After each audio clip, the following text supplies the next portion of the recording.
Hey, what's up, everyone? Dragon back again, here to tell you that you should be reading Midnight.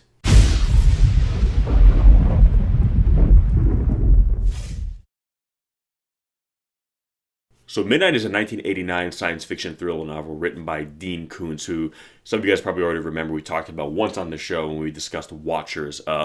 And much in the same vein of Watchers, Midnight is kind of a story of science gone wrong, of kind of mankind's misappropriation of science, if you will. Now, the film basically, or excuse me, the novel takes place. Still hoping for a movie. Takes place in a kind of a small northwestern town up in a cove, and basically murders and killings of a nefarious yet unusual nature start taking place. At first, it almost seems like strange and bizarre animal attacks, but the MOs kind of vary slightly, and it's something that kind of keeps reoccurring with an increasing frequency. So FBI agent Sam Booker basically is sent up there to basically investigate. And in doing so, starts to realize there's more going on. There's a very large tech company that kind of basically, I don't want to say controls the town, but unofficially controls the town. It's basically the largest source of revenue stream. It's the biggest industry in the town, and in a town that would otherwise basically not even be a blip on the map. So basically, it's kind of like think of like kind of the big .com companies that sprung up years back. It's kind of something like that. But it is interesting in the sense that it's happening maybe before that really took hold in the world. But like when a lot of these kind of tech entrepreneurs, if you will, started to kind of build themselves up, like Bill Gates, Steve Jobs. It was around that time where these guys were kind of starting to come up in the world of technology. That this story is kind of building off that a little bit. But that's one element of it. It's got kind of the changing status of technology in the world, but it also has a bit of invasion of the body snatchers kind of feel, in that as you're following this agent in this town, this seemingly normal American town, he, like you, begin to realize that the people there are not necessarily what they seem. Not all of them, anyway. Something is wrong. Now, normally when I do these kinds of these videos, these kind of recommendation videos, whether it's the You Should Be Readings or the You Should Be Watchings, I give you more details about the plot. But in this case, I'm actually going to leave a lot more out than I normally do, only because to give you what I normally give you in terms of kind of like the meat of the story, I'm kind of giving a lot away. And I know that sounds a bit like a cop-out, because it's almost like, well, you're recommending this book, and if you want us to read it, you should give us a lot more. And I'm going to give you more, but understand that there are certain details that I normally could give and would give that I can't really hear without giving away kind of crucial plot elements. Stuff that, the stuff in the plot that's kind of a bit of a twist, and the stuff that's going to kind of really make you realize what this story is. Because it's kind of shocking when you kind of realize what's going on. It's kind of a surprising twist, but not the kind of twist that just, it's shocking when you first hear it, like, oh, okay, and then you just get over it. It's kind of a twist that kind of sets into you, kind of layers itself into your psyche, your mind. And it's, once you really understand it, it's very disturbing. And when you realize what's actually happening here, it's something very primal, something very primeval, and very scary, but also very interesting in the way that it's happening, because at the root of all this, at the core of all this, this tech company is involved. I'll give you that much. And it's the way technology is implemented in this story is something that I hadn't really seen prior to reading this book, nor have I really seen after. Not utilized in this way. It's basically almost using science like magic. And that sounds strange. I mean, it's not the first time people have used kind of fantastical, magical aesthetics and they kind of explain them away with science. I myself have done that in my own book. But using science as almost as a catalyst, the way you would use magic in a story, that's kind of the only way I can really describe it. Because when I first read this book, I had a kind of a preconceived notion of what I thought it was about. I mean, I heard a few things in the about the book that, oh, there's creatures in the book. Oh, if you love Watchers because there's a creature in it, you'll love Midnight because there's more of them in it. And I, even when I was kind of reading the synopsis, I was thinking, is this like a werewolf story? Because it does describe people being able to turn into something else. And that's what I first thought. Oh, Dean Koontz wrote a werewolf book. Sweet. I like Dean Koontz. I like werewolves. Why not? But then you realize, A, it's not really that.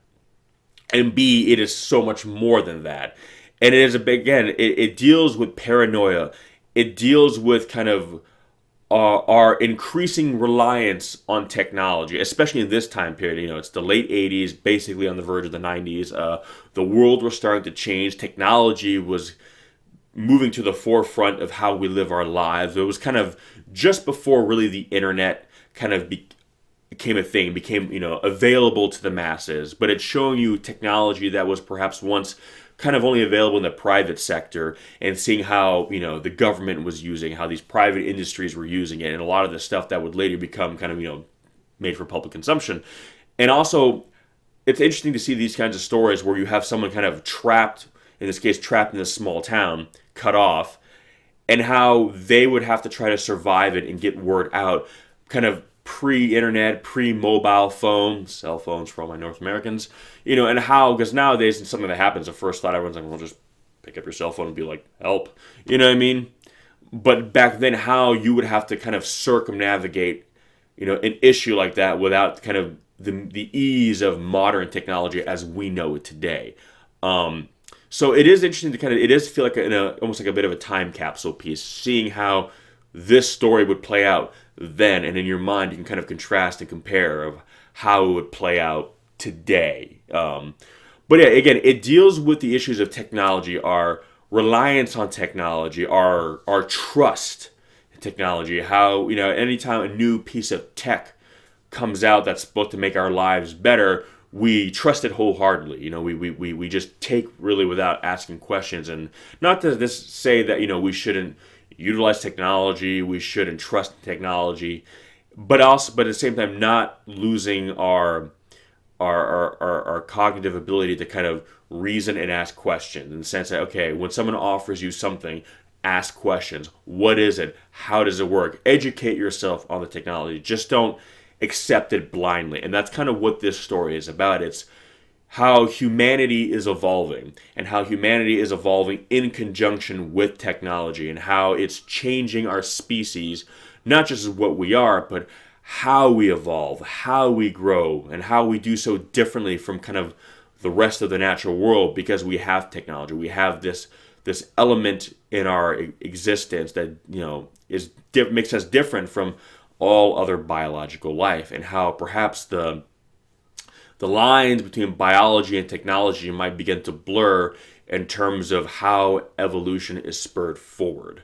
And again, I know that a lot of this sounds kind of very abstract, kind of very almost like, I don't want to say artsy fartsy, but just kind of like almost sounds pretentious in a way. And I'm one of those people where I'm like, I've never liked pretending like something is super deep and interesting just because you're supposed to, when in actuality you're just there going, what the hell are you talking about?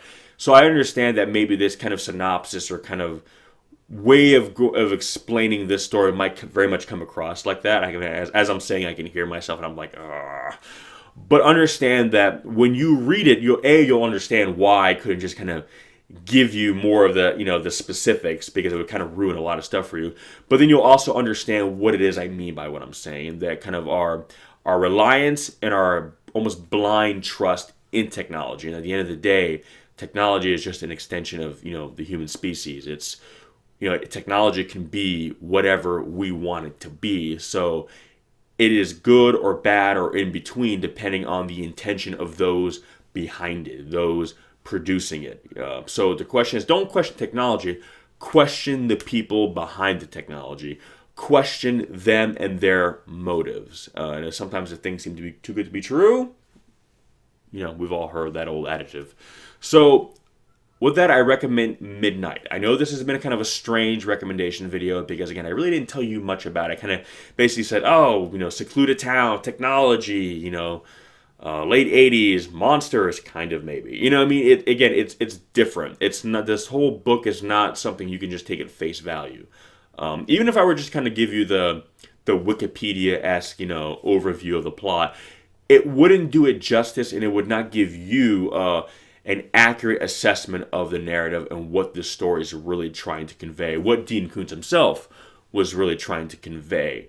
But I'm hoping I gave you enough to get you curious. Because like I said, with this series, I don't want to just spoil books. This isn't like a review or like a plot breakdown. This is to kind of get you interested in stories that I feel will resonate with you, that you might enjoy, that you might find as interesting as, hopefully as I did.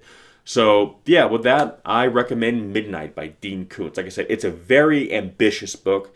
It's a very interesting book, and it deals with certain issues that we've seen dealt with before in popular media, but not quite this way. And it's interesting to see being handled this way in a time before technology as we know today has become so prevalent. The way we use technology today for the ease of our everyday life, you would think a story like that would have been kind of written more after that kind of happened.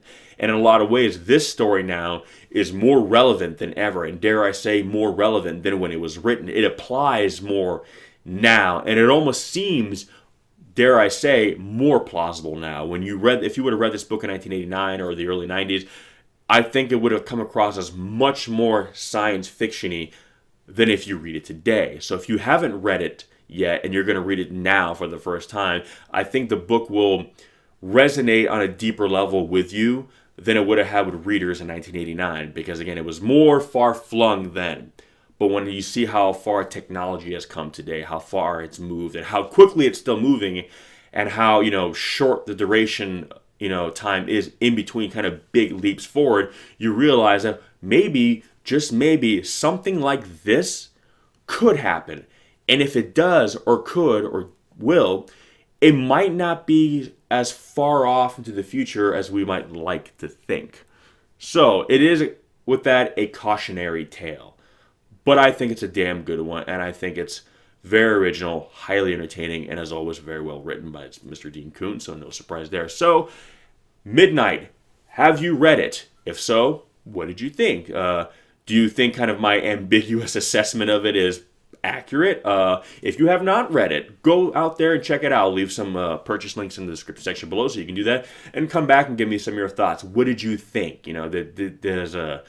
Do you feel it as a cautionary tale? Do you think that it is more relevant now than ever before? And then just if you're a fan of Dean Koontz in general, I have not read all his books. Admittedly, I read a few, but this one is kind of top of the list for me, I would say. What did you think? How do you think it stacks up to his body of work? And interestingly, do you think Midnight should be made into a movie? Because I've always said this would make a great movie or kind of mini-series, maybe something on Netflix. But anyway, that's just my own personal hopes and dreams. So with that said, guys, that's going to do it for this one. Please check into the channel for more great recommendations, and we will catch up with you later. Peace!